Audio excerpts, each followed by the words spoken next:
lo que muere y lo que no muere.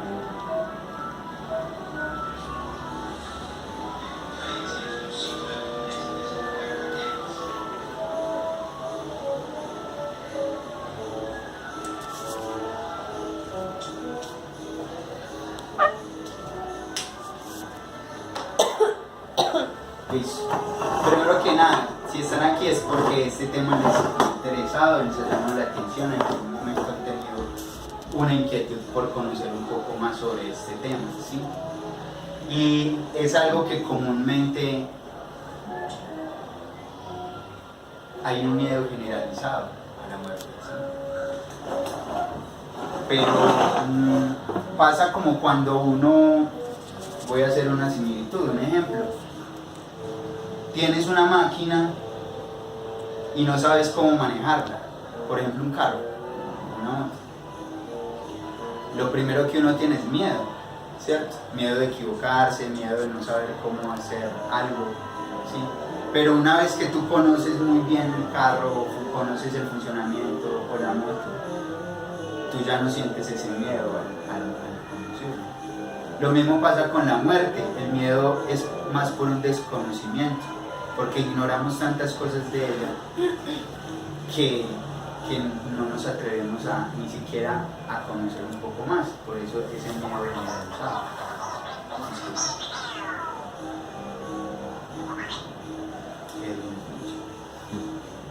Muy bien, entonces debemos entender que conforme nosotros nos adentremos a comprender realmente cuál es ese proceso de la muerte, el miedo se va a ir quitando, ¿cierto? Digamos que ese miedo es ese desconocimiento del proceso. Entonces, primero que nada, ¿uno cómo podría definir la muerte en una palabra sencilla? Sí. Fin. Bien. Normalmente entendemos la muerte como el fin De un ciclo. de un proceso, ¿cierto? Pero también resulta que la muerte es el principio de algo, porque siempre que algo muere, algo nace, ¿sí? Por ejemplo, lo vemos muy palpable en las plantas. Una planta no nació siendo planta, nació siendo semilla, ¿sí? Pero la semilla no podía quedarse siendo semilla, porque entonces nunca sería planta, seguiría siendo semilla. Así que la semilla tiene que morir para que la planta nazca, ¿sí? Eso es lo que pasa, eso es la muerte. Simplemente cuando algo deja de ser para hacer otra cosa, ¿sí? Cuando algo termina para comenzar de nuevo. Entonces, inmediatamente si comprendemos que la muerte es algo que ocurre todo el tiempo, algo natural, pues podemos empezar a quitarnos ese miedo que tenemos ese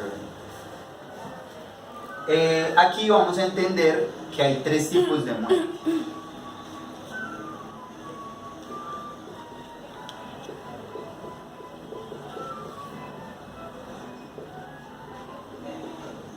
¿Sí? El primer tipo de muerte es el que, digamos, más palpable podemos ver, que es la muerte del cuerpo físico.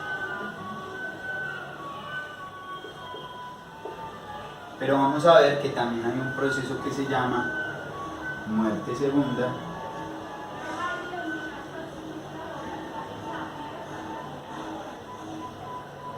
y el proceso que vamos a comprender mucho mejor, que es la muerte psicológica.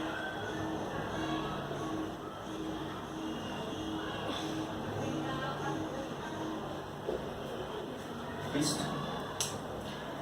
Entonces vamos a adentrarnos a ese proceso de la muerte del cuerpo físico. Resulta que la muerte del cuerpo físico es algo natural y deseable, de hecho, es necesario. ¿Por qué? Porque si nosotros nos ponemos a pensar, nuestro cuerpo físico, digamos, tenemos 80 años, estamos plagados de enfermedades, nos duele todo, hemos agotado nuestra energía, nada funciona como debería funcionar.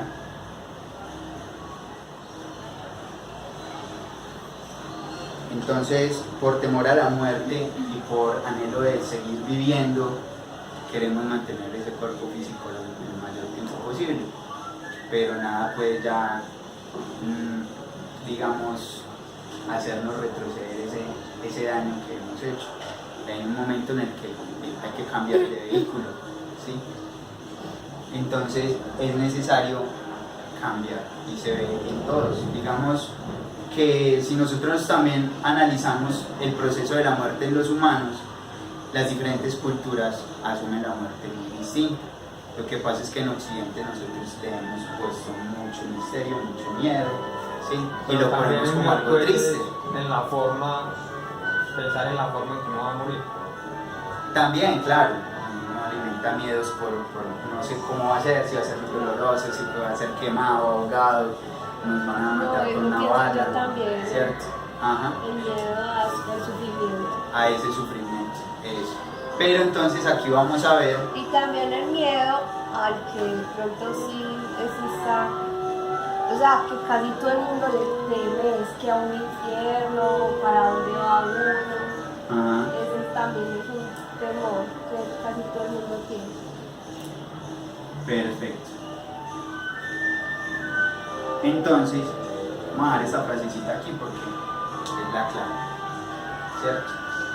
Entonces, claro, en Occidente le tenemos tanto miedo, nos acercamos mucho a eso, y cuando ocurre, pues a uno también hasta le parece incómodo, la gente se apega mucho a las personas, entonces llora, sufre, etc.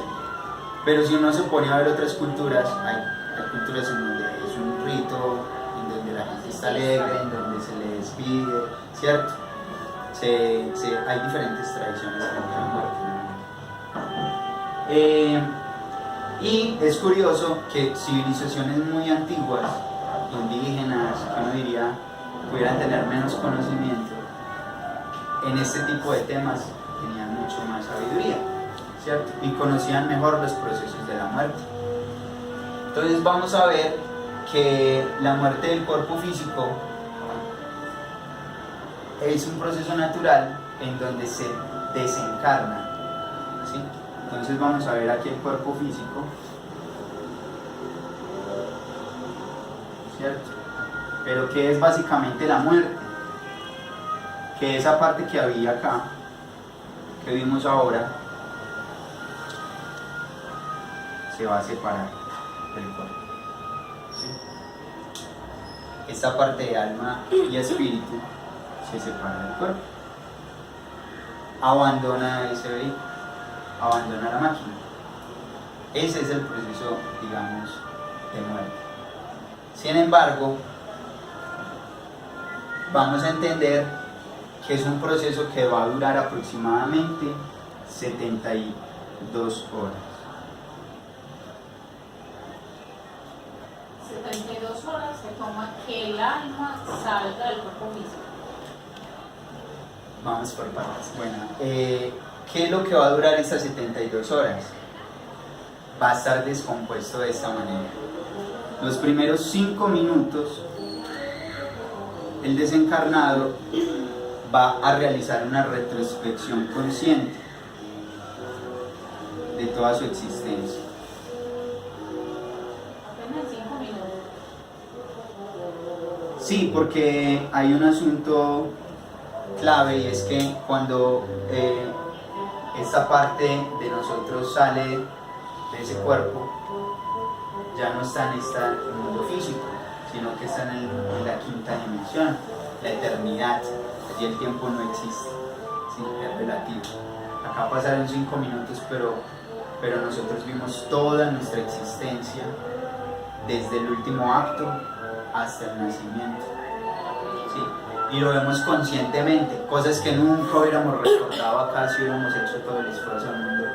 Ahí lo vemos todo lo que pasó, todo lo que hicimos, todo lo que vivimos y experimentamos, todos los errores que tuvimos, todo lo vemos conscientemente, es decir, es como si se activara ese 3% y lo ve todo, ¿sí? Y cuando llega al inicio, a su propio nacimiento, en ese momento se compara eso que vivimos con lo que era el plan que teníamos para esta existencia.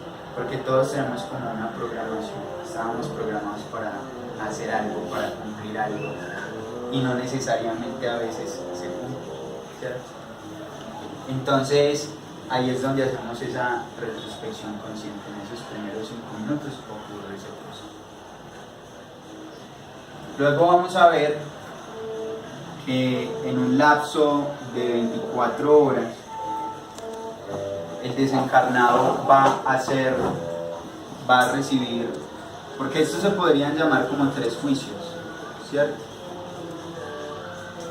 Este juicio se lo da a uno mismo, su propia conciencia le dice, ay, madre, lo que hice, ¿sí? Todo lo que debe haber hecho, no hice, ¿sí? Pero luego va a ser ante la ley divina.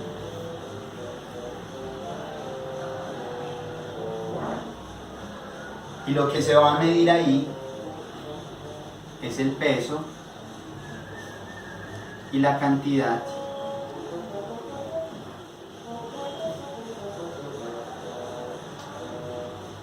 de los agregados psíquicos.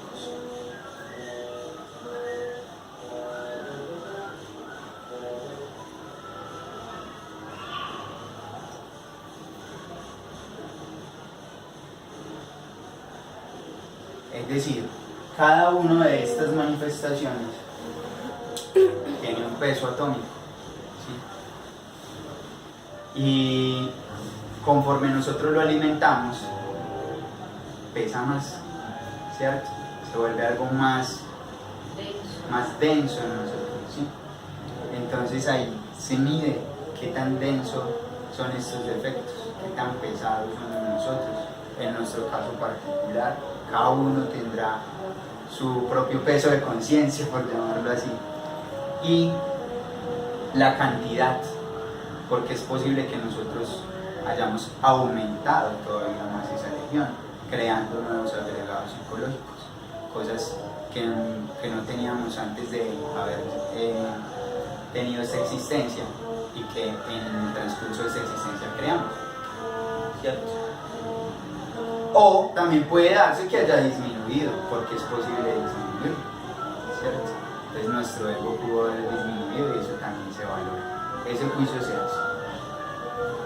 Resulta que después vendría este tercer juicio, que ocurre aproximadamente a estas 48 horas. Es aquí hasta ante el tribunal de la justicia divina,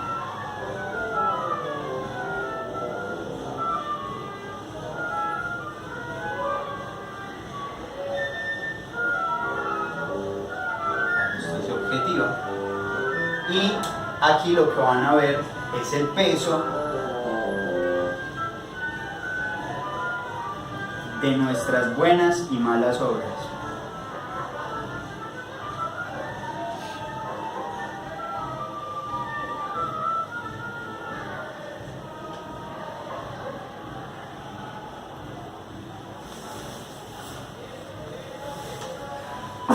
Las malas y buenas obras son precisamente también de los yoes, de los agregados psicológicos. No necesariamente todo lo que hace el ego es malo. Hay veces que inconscientemente hace obras buenas, entonces también se miden. No puede que hayamos tenido obras conscientes, entonces también nos cuentan ahí. Una vez que se mide ese peso de nuestras buenas y malas obras, también se van a contar las veces, la cantidad de veces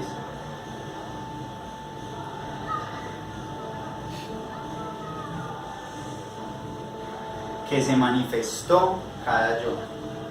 ¿Sí?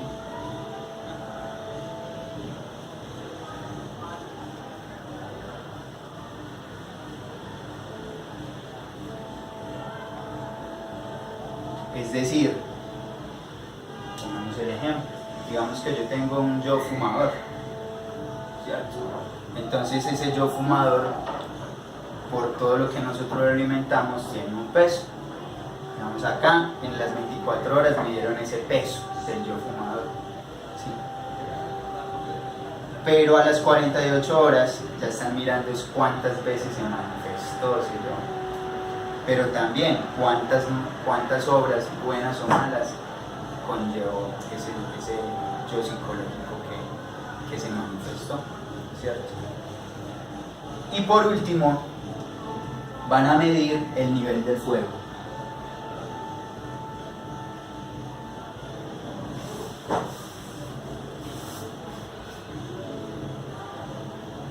En la médula espinal.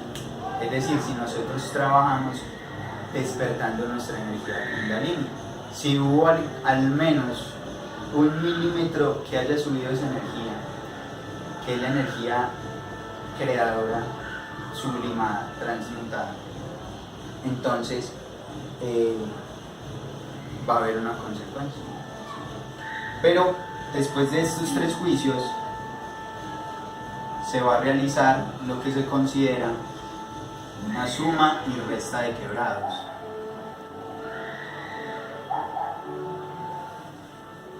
Como un balance.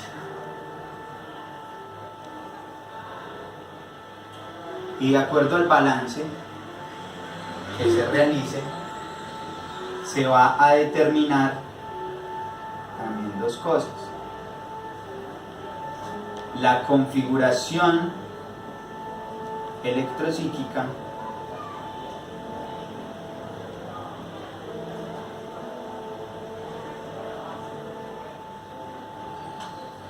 que vamos a tener en la siguiente existencia.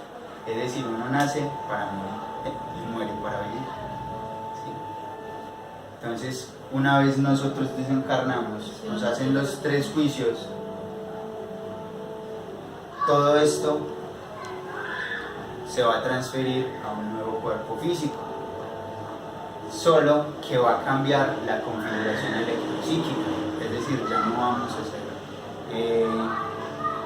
tener exactamente los mismos defectos, la misma cantidad, sino que se hace un balance y se le otorga una nueva configuración. ¿Esto para qué? De pronto tenemos en la mente como, uy, no, esto es muy cruel, muy malo, no sé qué. Esto es con el fin de que nosotros podamos repetir la lección y aprender lo que debemos aprender en la escuela de la vida. Esto es, ¿cierto? Entonces se nos da esa nueva configuración y se nos asigna el karma que debemos pagar, ¿cierto? Muy bien. Eso es lo que ocurre con los juicios. Ahora, lo que quiero mostrarles es, digamos, las posibilidades que se abren para el desencarnado. Una vez que terminan esas 48 horas,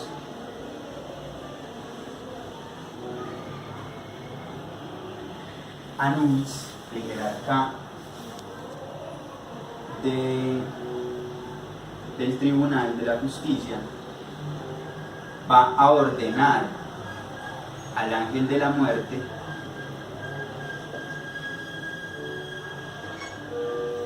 cortar el cordón de plata. Nosotros del cuerpo físico a nuestra alma tenemos un cordón invisible, energético, que nos conecta, que es imposible, si no es por el ángel de la muerte que lo corte, es imposible que se corte. Por eso es que nosotros vamos y viajamos en el mundo astral cuando estamos soñando, pero en un instante podemos regresar, ¿sí? Ese cordón se puede extender infinitamente. Entonces, ese cordón de plata lo debe cortar el ángel de la muerte, pero primero debe pedir autorización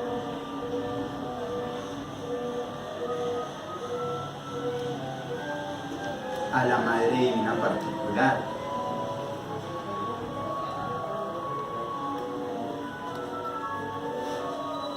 La Madre Divina es una parte de nuestra conciencia, de nuestro ser, que es como la encargada de guiarnos en este proceso de la vida y de la muerte, del autoconocimiento y la autorrealización. Pero ella tiene la potestad de decidir si se corta o no se corta el cordón de plata. Y por eso Resulta que muchas veces, si ese cuerpo físico está todavía en condiciones y la Madre Divina decide que después de haber hecho sus juicios, él tenga derecho a regresar a su cuerpo físico, entonces no va a dar la autorización para que lo corten el cordón de plata. Y en el transcurso de otras 24 horas puede estar retornando al cuerpo físico. Es por eso que antiguamente el proceso de velación se daba durante 72 horas. La velación viene de estar en vigilia, velar, esperando que el desencarnado hace sus juicios y se decida si va a regresar a ese mismo cuerpo, ¿cierto? Si no regresa a ese mismo cuerpo después de las 72 horas, entonces ya ahí sí proceden a hacer otro ritual, sepultura. Pero ahorita la modernidad no nos permite hacer ese tipo de cosas. Es más, queremos deshacernos lo más rápido posible del cuerpo. Sí, los procesos crematorios son casi que al instante.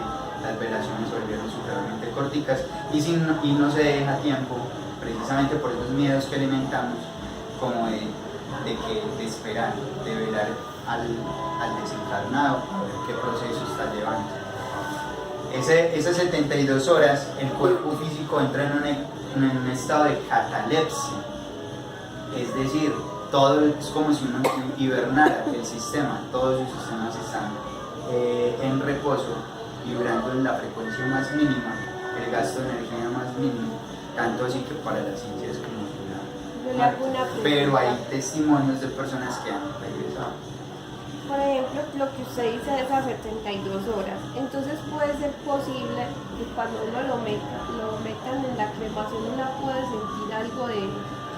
No tanto en la cremación, porque digamos que si no ha retornado en la cremación, ya la Madre Divina, eso es lo que está pendiente la Madre Divina. La Madre Divina dice, ya lo cremaron, ya no hay manera, así ella hubiera querido, ¿cierto? Así ella hubiera tenido derecho. Si ya lo cremaron, ya no puede regresar a ese cuerpo, ¿cierto? Es si el vehículo está todavía en condiciones. Por eso también en los procesos de velación se trataba de conservar el cuerpo lo mejor posible, pero eso ya no se hace. Ahora lo que sí puede pasar es que lo entierren en un ataúd, quién sabe qué proceso puede ocurrir y regrese ahí de la catalepsia y no pueda salir porque está enterrado. Muy bien. Entonces se abren esos tres caminos. Bueno, el camino de que regrese, de que retorne, esa es una opción, ¿cierto? Por el desencarnado después de los 3 juicios. Ahora, la otra opción es que ya haya cumplido su existencia número 108 como ser humano, con esa alma. Nosotros tenemos derecho a 108 existencias como humanos con esa misma alma. Al cumplir la existencia 108, nosotros vamos a pasar al proceso de muerte segunda. Es decir, que a nosotros no nos dan un nuevo cuerpo físico, sino que a esa alma la arrojan al abismo, al proceso de involución. Y esta involución se da en las infradimensiones del planeta.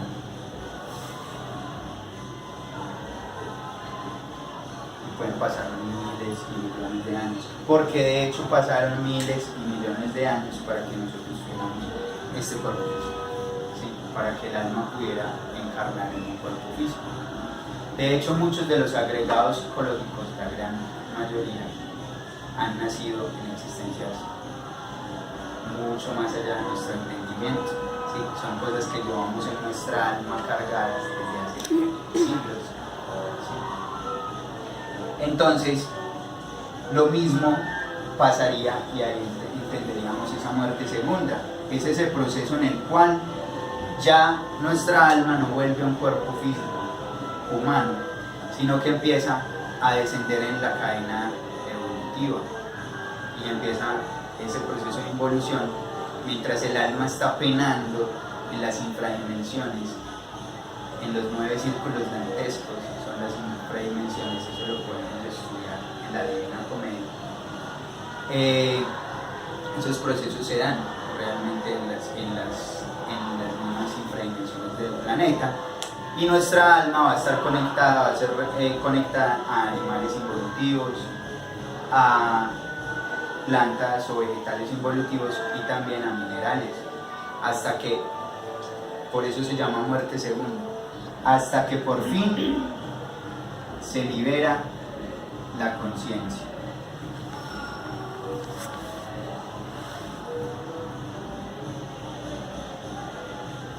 Pero ¿qué conciencia se va a liberar? El 3% de esa conciencia. Lo que hace el proceso de muerte segunda es ir eliminando poquito a poquito todos los condicionamientos, todos los agregados psicológicos. Y eso se da por procesos de mucho sufrimiento, mucho dolor, porque digamos esa es la manera en que la naturaleza tiene de volver a purificar esa alma. Así se va desintegrando. Muy bien. Esa es entonces la primera opción, que regrese al cuerpo físico, que tenga la posibilidad. La segunda opción, si ya agotó sus 108 existencias, ir a la involución, ¿sí?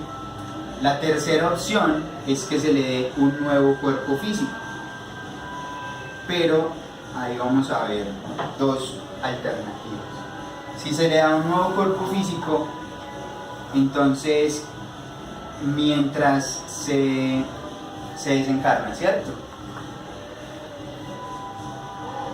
Y el alma va a un lugar llamado el limbo, ¿cierto? Es como un estado en el cual la persona va a hacer constantes retrospecciones de lo que fue su vida. Incluso muchas veces se puede apegar tanto a lo que fue su vida que creer que todavía está viviendo esa vida, ¿sí? Pero luego poco a poco va a entender, ¿no? Eso es otra cosa. Pero ahí está, su nivel de conciencia, nosotros vivimos ese proceso. Eso también se llama el hall del infierno. Es como estar a puertas entre las infradimensiones y lo que es esta existencia como humano. Entonces ahí pasamos hasta que se nos asigna un nuevo cuerpo físico.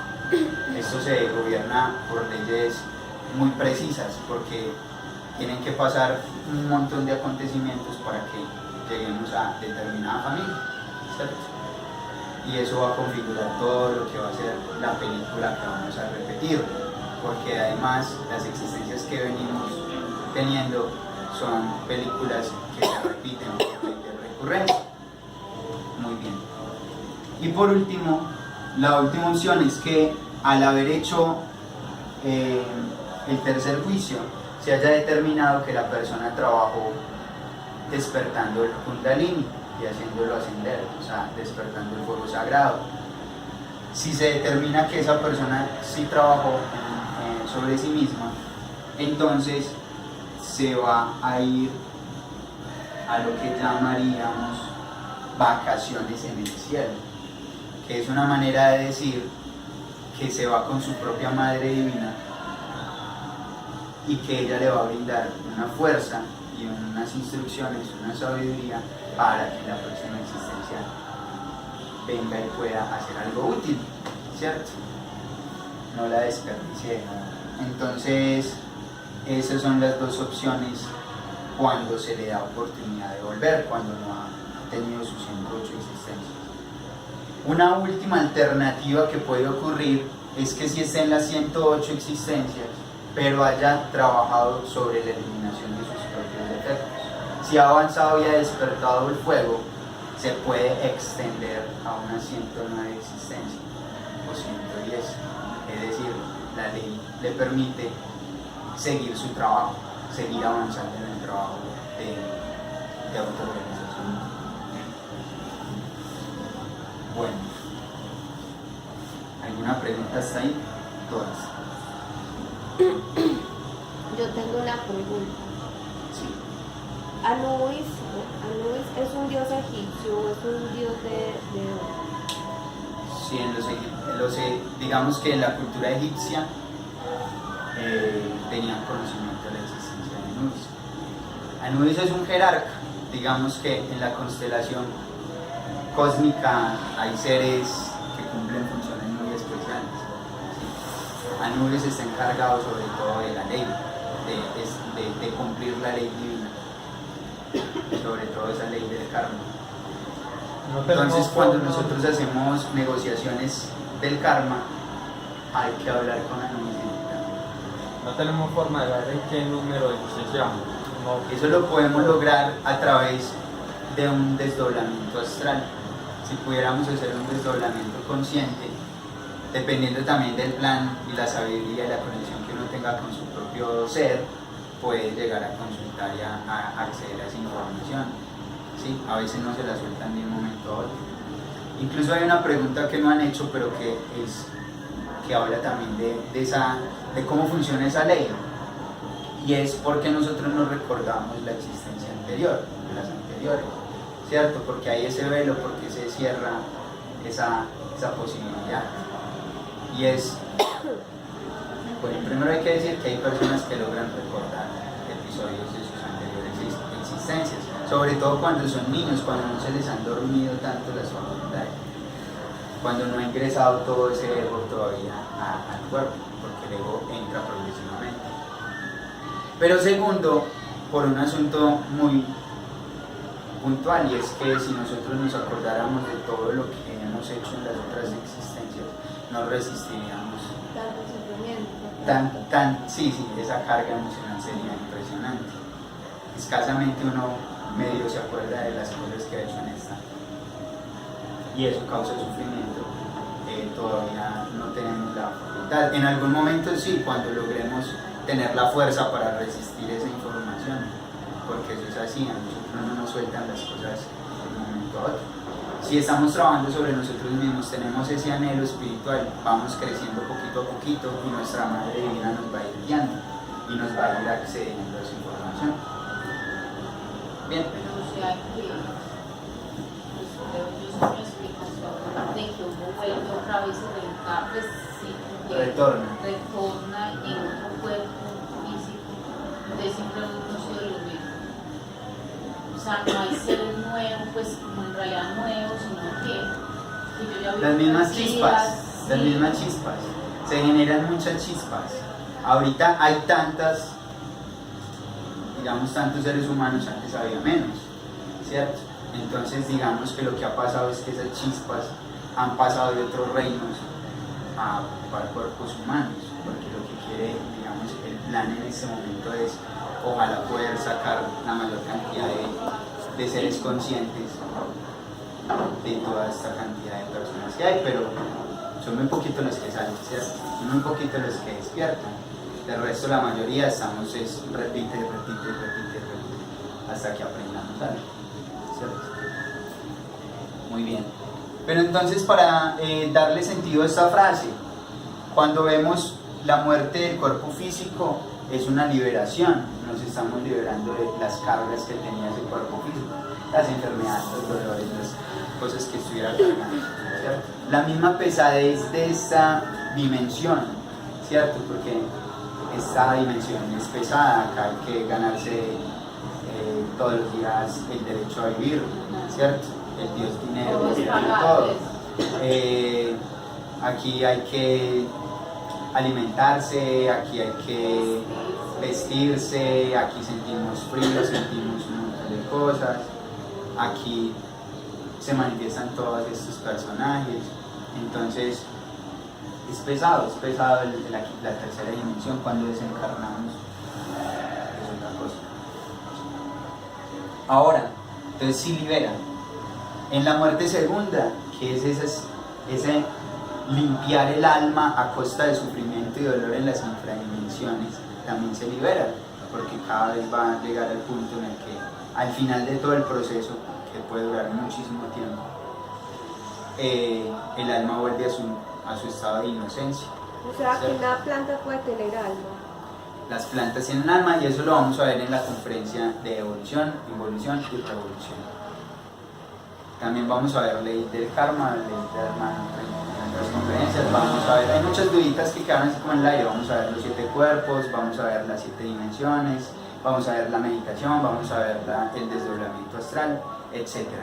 ¿Cierto? Pero entonces, como cada cosa a su tiempo de digerirla. Y la muerte psicológica es así que libera. ¿Por qué? Porque resulta que todos estos procesos se dan de acuerdo a la ley. Ahora nosotros vivimos aquí, y ese es otro de los propósitos de esta existencia, es para matar la muerte. ¿Sí? Con la muerte psicológica se mata la muerte por una eternidad. Es decir, nosotros podemos trascender esas leyes y lograr una inmortalidad en nuestra alma. Pero eso solo lo vamos a lograr si realmente trabajamos en liberarnos de todo lo que hace. Porque si nosotros vemos estos personajes y vemos este cuerpo físico, ¿qué es lo que hace que este cuerpo físico envejezca, se enferme, sufra, se degrade, se degenere?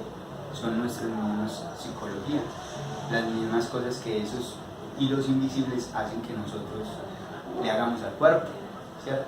Todo el tiempo nosotros estamos atentando contra el funcionamiento ideal de nuestro cuerpo, para lo que fue creado. Entonces, cuando nosotros empezamos a trascender y a eliminar esa psicología, es morir psicológicamente y nos vamos a liberar el alma. Entonces, es cierto que mientras pasan estas 72 horas, pues que se resuelve si lo vuelve, pues vuelve el espíritu a ese cuerpo físico. Es cierto cuando dice gente que vio a un fulanito como despidiéndose o algo y ya después le dan esa noticia de que estaba muy grave en el hospital y que está que se muere, murió, que lo vieron. Eso tiene varias explicaciones.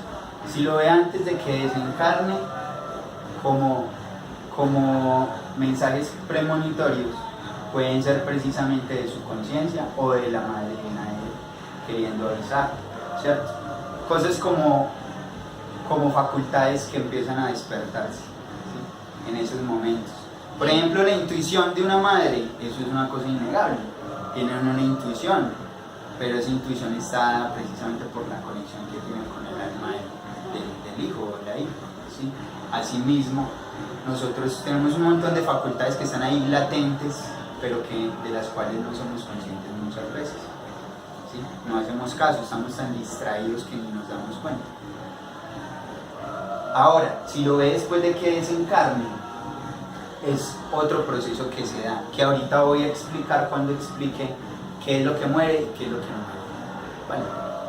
Entonces vamos a ver que la muerte psicológica, ya es lo último, no sé cómo estén de tiempo, la muerte psicológica va a requerir de un proceso de autoobservación. ¿Qué es la autoobservación?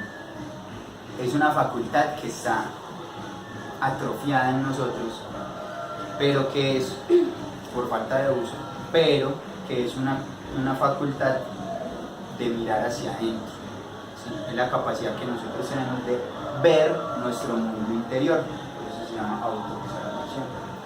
Nuestro mundo interior no es más que todo lo que pensamos, todo lo que sentimos y todo lo que deseamos. Ese es nuestro mundo interior, se puede resumir en eso. Obviamente en el pensamiento están que la fantasía, que los planes, que los proyectos, que es eso, o sea, se puede desmenuzar un poquito. Pero básicamente esas son esas tres manifestaciones: deseos, emociones y sentimientos y pensamientos. Si uno está atento a autoobservar esas tres cosas que pasan en nuestro mundo interior, podemos descubrir los defectos, los yoes psicológicos, los agregados psíquicos, los modos de ser actuando en el momento, en el aquí y en el ahora. Es ahí donde es, digamos, útil descubrirlos, ¿cierto? Esa es la verdadera autoobservación, porque de nada sirve que nosotros descubramos muchas cosas cuando ya se ha alimentado el ego, ¿cierto? Ya manejó la máquina, ya hizo que, por ejemplo, sigamos o cambiemos de ello. Por ejemplo, el yo celoso, ¿sí? El yo celoso va a querer, inmediatamente que se siente el deseo de los celos, va a querer transformarse en una emoción. Entonces esa emoción es como que pasa por todo el cuerpo y se siente como hirviendo un poco porque los celos vienen de la ira. Y inmediatamente se van a convertir en un montón de pensamientos. Y los pensamientos van a querer convertirse en palabras, en actos. Entonces el pensamiento de, hey, es que esta persona, ¿por qué me hace eso? Es que fijo estaba con tal persona, es que lo que le voy a hacer es esto, lo que le voy a decir es esto. Si nosotros no lo descubrimos cuando era un deseo, cuando era una emoción, cuando era un pensamiento, se va a convertir en una acción o en una palabra y ya no vamos a poder morir a eso, ya no nos vamos a poder liberar, simplemente el yo celoso actuó. Y resulta que acá hay una cosa que me voy a adelantar un poquito a lo del karma, y es, a nosotros nos cobran karma por las palabras y por las obras, ¿sí? Más no nos cobran karma por los pensamientos, ni por los deseos, ni por las emociones. Si nos cobraran por eso, pues no tendríamos cómo pagar nunca. Pero si pudiéramos tan solo evitar que todos pensamientos, deseos y emociones se conviertan en palabras y obras, vamos ganándole la lucha al ego, nos vamos liberando, ¿cierto? Y vamos ganando fuerza, porque resulta que cada vez que nos negamos al deseo, nos hacemos dueños de la fuerza que se iba a ir en el ego, que se iba a ir en el defecto. Entonces, primero es la autoobservación, darse cuenta en el momento en que se manifiesta determinado agregado psicológico. Luego, hacer un proceso de juicio crítico.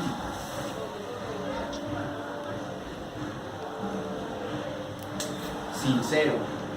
Ese juicio es hacerle todas las preguntas que usted quiera, porque así es que uno empieza a encontrar las respuestas, y porque las respuestas están en usted.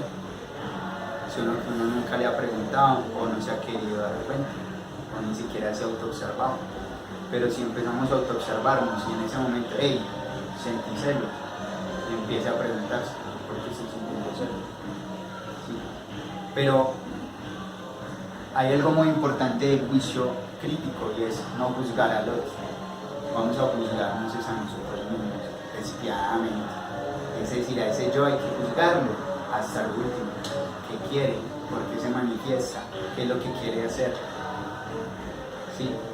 Pero también por el lado positivo, y es, hey, ¿qué es lo que me quiere enseñar?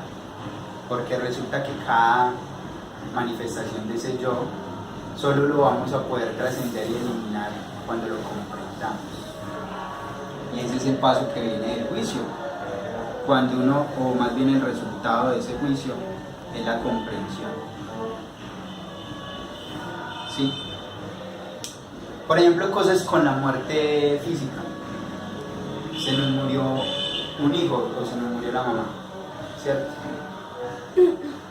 Normalmente tenemos un yo del apego que va a sufrir por eso, que nos va a sacar lágrimas, que nos va a entrar en una depresión, que no vamos a querer hacer nada, o al contrario, vamos a querer, por ejemplo, si fue alguien que le hizo algo, vamos a querer vengarnos, ¿cierto? Matar y comer del muerto, siempre por ahí. Entonces, si nosotros nos estamos autoobservando, descubrimos que esas cosas se van a mover. Y si empezamos a estudiar por qué estamos reaccionando de esa manera, vamos a poder llegar a comprensiones que nos liberen. Por ejemplo, comprender que la muerte es un proceso normal. Que si hemos tenido muchas existencias, entonces hemos tenido muchas madres, y que entonces no tenemos una sola madre, y que de hecho ella simplemente es una hermana, porque todos somos iguales acá, ¿cierto? Que si ella desencarnó era porque le tocaba hacer ese proceso, ¿cierto? Que lo que a mí me corresponde es hacer el proceso de liberarme de ese sufrimiento, ¿sí?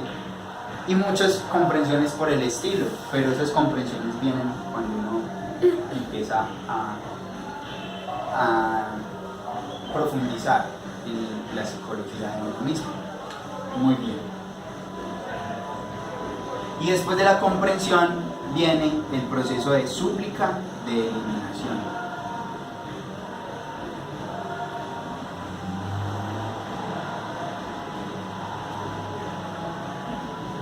¿Por qué súplica? ¿Por qué no eliminación solo? Porque necesariamente ese proceso de eliminación lo va a hacer la parte de nuestra conciencia encargada de eso. Y es, en este caso, la Madre Divina. Nuestra conciencia, ese 3%, está dividido en muchas partes también que cumplen funciones conscientes. Nuestro Padre es el equivalente a la sabiduría, pero nuestra Madre es el amor y la justicia. Y ella es la encargada de erradicar de nuestra psicología lo que nosotros ya hemos comprendido, ¿cierto? Ahora, no es posible una eliminación completa si no hay una comprensión completa. Y no es posible una comprensión completa si no hay ese arrepentimiento, ¿cierto? La comprensión nos va a llevar al arrepentimiento. ¿Por qué? Porque si nosotros solo comprendemos superficialmente, es posible que sigamos apegados a eso, no queramos eliminarlo y nos justifiquemos sutilmente para seguir haciéndolo, para que siga apareciendo ese yo. Entonces, con el arrepentimiento, la súplica de eliminación se va a dar y la Madre Divina va a actuar. Esa parte de nuestra conciencia a la que le pedimos: Madre Divina, elimíname esto. Inmediatamente sentimos la liberación. Acá no hay que creer, hay que comprobar. En momentos en los que necesiten de que no se manifieste un yo, pídanle a la Madre Divina. ¿La Madre Divina es universal o es de cada uno? Tenemos una Madre Divina aparte. Es una parte de nuestro ser. Muy bien. Entonces, ese es el proceso de la muerte psicológica. Resulta que si podemos eliminar un solo detalle de nuestra psicología, es posible eliminarlos todos, ¿cierto? Pero todo va a convertirse en un proceso paulatino. Hay que empezar por lo más básico de todo, y es autoobservarse, ¿sí? Tareas. Nos levantamos en las mañanas y generalmente esos primeros minutos, pues todo el día también, pero esos primeros minutos son muy mecánicos. Ni siquiera nos estamos preguntando de dónde estoy. Desperté acá, tengo un cuerpo físico, sino que simplemente nos levantamos, quién sabe, apagamos el reloj, nos paramos, entre dormidos vamos y nos bañamos o preparamos un desayuno, nos tomamos algo, cualquier cosa que hagamos mecánicamente. ¿Y dónde están nuestros pensamientos en esos minutos? Nuestros pensamientos no están haciendo lo que estamos haciendo. Nuestros pensamientos están montándonos un montón de películas, pasándonos un montón de imágenes, poniéndonos a pensar, a preocuparnos o a recordar. Están en cualquier lado menos en el aquí y en el ahora. La autoobservación permite eso, centrarnos, estar en el aquí y en el ahora. Entonces esa puede ser una tarea para empezar ese proceso de muerte psicológica. Empezar al menos a darse cuenta de qué estoy sintiendo, qué estoy pensando, qué estoy deseando, dónde estoy, qué estoy haciendo y para qué estoy haciendo eso, ¿cierto? Y así, conforme uno empieza a estar de instante en instante más consciente de uno mismo, empiece también a trabajar esa muerte. ¿Sí? Estoy en un momento en el que alguien me estrujó y yo digo, uy, no, pero yo estoy pensando, estoy autoobservándome, inmediatamente voy a descubrir, uy, me dan ganas de, madre mía, elimíname esto, ¿cierto? Y así se va uno liberando de instante en instante, no deja y le va quitando alimento a eso. Muy bien, ahora sí vamos a ver lo que muere y lo que no muere, y con esto concluimos. Lo que muere, el cuerpo físico, ¿sí? Muere el cuerpo físico cuando desencarnamos, ¿cierto? Es decir, ese vehículo, esto, no lo volvemos a tener, ¿cierto? Tendremos otros, pero este ya no existe.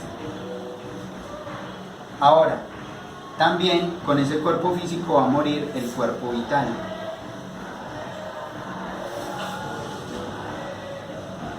El cuerpo vital es otro cuerpo muy unido al cuerpo físico, que es el que le da la energía, la vitalidad, ¿cierto? La que se encarga de procesos muy específicos en nuestro organismo de supervivencia, ¿sí? Entonces ese cuerpo vital también desaparece. Y lo otro que desaparece es la personalidad.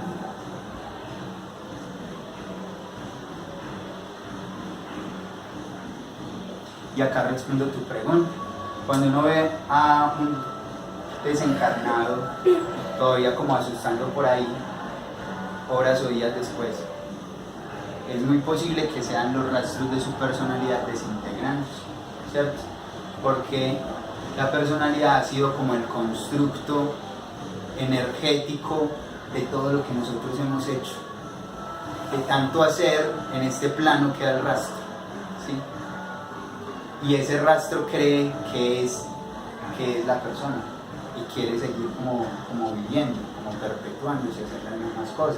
A veces vemos personas que fueron tan apegadas. Me tocó ver en una finca de una amiga, me decía que el abuelo de ella, siempre hacía determinada acción y que días después de que murió, desencarnó, lo seguían escuchando moviendo las mismas cosas, ¿cierto? Etc. Pero es esa personalidad, ahí no hay rastro de lo que es su alma o su espíritu, ¿sí? Esa alma y ese espíritu ya no están ahí, están viviendo otro proceso, ¿sí? Por tanto, no es tampoco necesario o conveniente seguir aferrándose a la idea de tener contacto con esa alma, esa persona y ese espíritu, porque lo más seguro es que nosotros tengamos contacto con esa persona, ¿sí? Y le sigamos dando vida y así se va a desintegrar más lento. Muy bien. Lo que no muere, nuestra esencia. Nuestra esencia o espíritu, ese 3%, esa conciencia libre y despierta que nosotros tenemos, no muere, es lo real, lo eterno, siempre va a estar ahí, es lo que realmente somos. Entonces